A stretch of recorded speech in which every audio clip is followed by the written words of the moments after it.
वंदे भारतने प्रवास करतोय, त्याचा अनुभव कसा असणार आहे हेच आजच्या या ब्लॉगमध्ये बघणार आहोत. तरी लोकल ट्रेन आणि हे यात काय फरक आहे तर हात लावायच्या आधीच उघडलं.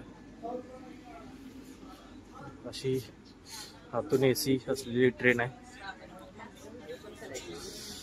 आपले सीट नंबर आहे 43. हा विंडोची आहे. ठीक आहे. ऑटोमॅटिक डोअर सिस्टीम केलेली आहे. त्याला इथं बसायसाठी व्यवस्था आहे, उभं राहायचं नाही. वॉशरूम तशा स्वच्छ आहेत. म्हणजे ट्रेनचा प्रवास करताना मेजर इश्यू असतोय तो म्हणजे वॉशरूम चांगले आहेत का आहेत. मी कसा दिसतोय ते पण सांगा. ते नेमकं काय आहे हा प्रश्न पडला होता. मी असं केलं, याला म्हटलं काहीतरी बॅग ठेवायला असेल, मग असं केलं. अरे बघा, हे आता हे आपल्याला अगदी मस्तपैकी टिपॉय झालेला आहे. त्याच्यावरती हे काय जेवण नाश्ता काय असलं करू शकताय. भारी आहे. जय वंदे भारत. गाडी सुरू झालेली आहे. मला वाटलेलं पुढे जाईल, ती आता चालली मागं. काय अडचण नाही, आपण असं बघू. तर हे दादा पेपर देण्याचं काम करतात आणि आपल्याला सुद्धा टाइम्स ऑफ इंडिया वर्तमानपत्र मिळालेलं आहे. पर मिळाला, पण ह्याच्यावर जे लिहिलंय ते भारी वाटलं. Complimentary copy. म्हणजे आपल्याला जर कॉम्प्लिमेंटरी काय द्यायचं असेल तर असं वर्तमानपत्र द्या. वा, हे आवडलं. थँक्यू.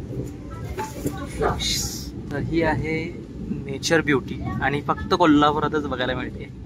सो तुम्ही हे फील करू शकता या प्रवासामध्ये. कसं वाटतंय आपलं सुंदर असं कोल्हापूर. आणि ही आपली कोल्हापूरची पंचगंगा. मगासपासून चार्जिंग प्लग शोधत होतो, इथं कुठंच चार्जिंग प्लग दिसत नाहीये. सगळ्या बाजूला बघितलं वगैरे वगैरे. आणि अचानक बॉटल अशी खाली पडली. पडताना असं बघतोय तर अरे इथं चार्जिंग प्लग आहे. आता सीटच्या खाली कधी गावणार. इथं बॉटल ठेवायला स्पॉट सुद्धा केलेले आहेत. मात्र हे प्लगची जागा जी केली ती भारी आहे. म्हणजे अगदी इथल्या इथं पिन घ्यायची, इथं लावायची. एक नंबर. गाडी थांबली आहे ही मिरज जंक्शनवरती थांबली आहे. मिरज हे फार मोठं जंक्शन आहे, पश्चिम महाराष्ट्रातलं असं म्हणू शकतोय आपण. बऱ्यापैकी मिरजातून देशाच्या सगळ्या बाजूला गाड्या जातात आणि मोठ्या प्रमाणात जातात. तर हा ब्रेकफास्ट आपला आलेला आहे. पॅकिंग डेट दिलेली आहे त्याच्यावरती सगळ्यावरती. आपली तर हे काय आहे पहिला तर मला वाटतं उपमा आहे. येस, हे काय व्हेज कटलेट, हे ब्राऊन ब्रेड. त्यानंतर हे अमूलचं बटर दिलेलं आहे. हे काय दिलेलं आहे, केचप आहे. त्यानंतर इथं आपल्याला ग्रेनर 3 इन्स्टंट कॉफी प्रीमियर दिलेलं आहे, प्रीमिक्स दिलेलं आहे. चमचा आहे, कॉफी आपल्याला मिक्स करण्यासाठी दिलेला आहे, टिश्यू दिलेला आहे. तर इतका आपला ब्रेकफास्टचा मेनू त्यांनी दिलेला आहे. सो आपण लेट स्टार्ट. ओपन करू, उपमा चालू करू. मग कसा दिलेला आहे, हां ओके. घरी असतो तसाच आहे, फक्त इथले रेट तेवढे हाय फाय जरा असल्यामुळं काय अडचण नाही, ट्राय करायलाच पाहिजे. हे कटलेट कसं आहे बघूया त्यांचं. तर मस्त आहे, कसं वाटते सांगा. बाकी सगळं तर आपण ओपन करणारच आहोत. ओके, तर आपण ब्रेकफास्ट ट्राय करतोय. हे बघू शकताय, अतिशय हायजिनिक आणि मस्त पद्धतीने बनलं.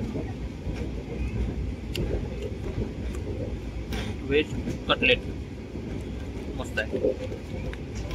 आणि शिवाय उपमा जो दिलाय तो पण अप्रतिम आहे. उपमात मटर आपण घालत नाही, त्याने घातलेलं आहे. मस्त बनवलं. केचप, अमूलचं बटर आहे. बटर नेमकं कुठं वापरायचा हा मोठा प्रश्न पडला आहे. ब्रेड आहे आपल्याकडं, ब्रेड बटर खाऊ शकतो आपण, काय अडचण नाही. दादांनी आपल्या कॉफीसाठी पाणी आणलेलं आहे. थँक्यू. हे गरम गरम पाणी. आता आपण मस्तपैकी या पाण्यात कॉफी तयार करणार आहे. तुम्ही कधी बनवले का? बनवले असेल तर कमेंट करून सांगा. कॉफीचं हे प्रीमिक्स आहे. त्यात साखर कॉफी सगळं एकत्र आहे.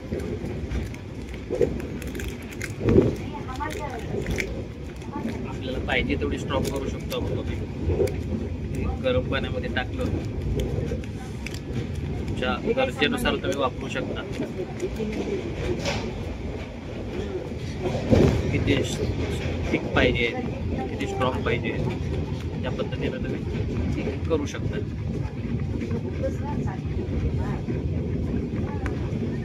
मला थोडीशी स्ट्रॉंग हवी आहे, कारण झोप झालेली नाही आहे, झोप सगळी उडवायची आहे, जास्त प्रेमिक्स वापरतोय. अजून जरा टाकायला लागेल.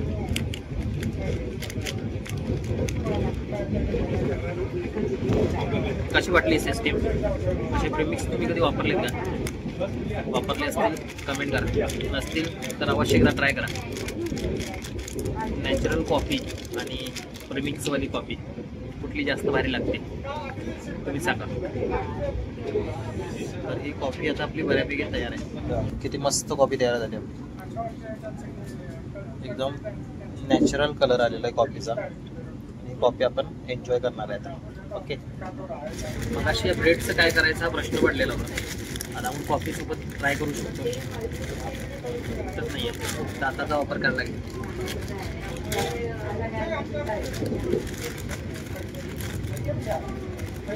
तर असे 2 ब्राऊन ब्रेड दिलेले आहेत. ब्राऊनच आहेत, काही ब्राऊन दिसत असतं. आणि हे आपल्याकडं अमूलचं बटरसुद्धा आहे, तेव्हा बटर. तर याचा आपण वापर करायचा मस्त. ब्रेड आणि बटर दोन्ही सुद्धा.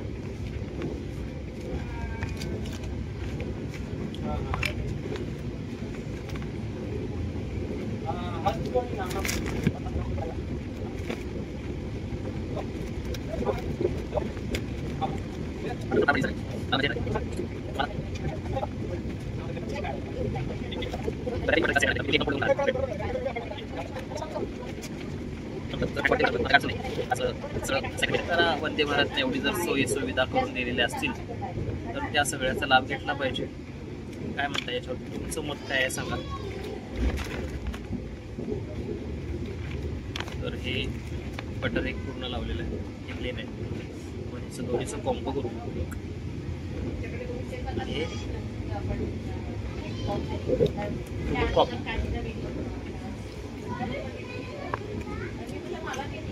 Perfect combination. ट्रेनचं वैशिष्ट्य असं आहे की ट्रेन थांबली काय आणि चालली काय. थांबल्यानंतर कुठल्याही पद्धतीची गर्दी तुम्हाला इथं भोवताली दिसणार नाही. जनरलला आणि नॉर्मल ट्रेनला जशी हू म्हणून गर्दी भरलेली असते तशी ते काही नाही. सर्विस चांगली आहे, आरामात जायचं आहे, एसीत बसून जायचं आहे. थोडे पैसे जास्त लागतात, पण ज्यांच्याकडे पैसे आहेत थोडेफार किंवा ज्यांना सुखी आयुष्य जगायचं आहे त्याने पहिले तर पैसे कमावे आणि त्यानंतर मग असं आयुष्य आपण सुखाचा प्रवास घेऊ शकतोय, हेच हे सांगतो. तर हे साताऱ्याच्या जवळपासचे माउंटन्स, डोंगर सह्याद्रीच्या रांगा बघू शकताय तुम्ही. अतिशय सुंदर अशा या सगळ्या डोंगर रांगा आहेत. आणि वरती तुम्हाला हे पण दिसत आहे पवनचक्क्या ज्याला आपण म्हणतोय, त्या सुद्धा लाईनीनं लागलेल्या आहेत. तर मगाशी नाश्ता बघितला होता तुम्ही, आता हे जेवण आलेलं आहे. हे दही आहे, हे प्युअर व्हेज तडका मिरज इथून आहे. ते त्यानंतर हे तडका प्युअर व्हेज 60 ग्रॅम काय आहे ड्राय व्हेज. त्यानंतर हे गुलाबजामुन आहे 50 ग्रॅमचं. हे गरम लागते चपाती. त्यानंतर हे थाळीचं सगळं सेटअप आहे. काय काय याच्यात व्हेज थाळीचा पूर्ण सेटअप आहे. तर आता जेवणात काय काय दिलंय बघूयात आपण. हे बघा, पनीरची भाजी, राईस आहे, डाळ आहे, दही, नंतर गुलाबजामुन आहे, चपाती आहे आणि बरंच असं चांगलं आहे, हायजेनिक जेवण दिसतंय या जेवायला. हे बघताय राईस पण मस्त आहे, पनीर पण, भाजी चांगली आहे, डाळ, हे ड्रायमध्ये थोडंसं भाजी होती ती बटाट्याची आहे, गुलाबजामुन, दही आणि चपाती. काय आता भूक नाही आहे, आताच नाश्ता केला आहे त्यामुळे आपण साईडला ठेवलेली आहे. ही डोंगरात वसलेली गावं बघू शकताय, किती सुंदर दिसत आहेत. फायनली आपण आपल्या डेस्टिनेशनवर पोहोचलेलो आहे आणि आजचा हा व्लॉग आपण इथंच संपवणार आहोत. तर वंदे भारतचा हा प्रवास तुम्हाला कसा वाटला नक्की कमेंट करून कळवा. तुमची इच्छा आहे का वंदे भारतने कुठे प्रवास करायची भारतभर, तर नक्की कळवा. आणि व्हिडिओ आवडल्यास अनेकांना शेअर करा आणि आपल्या मित्रांना मैत्रिणींना जवळच्यांना घेऊन एकदा नक्की वंदे भारतचा प्रवास करा. जय भारतीय रेल्वे.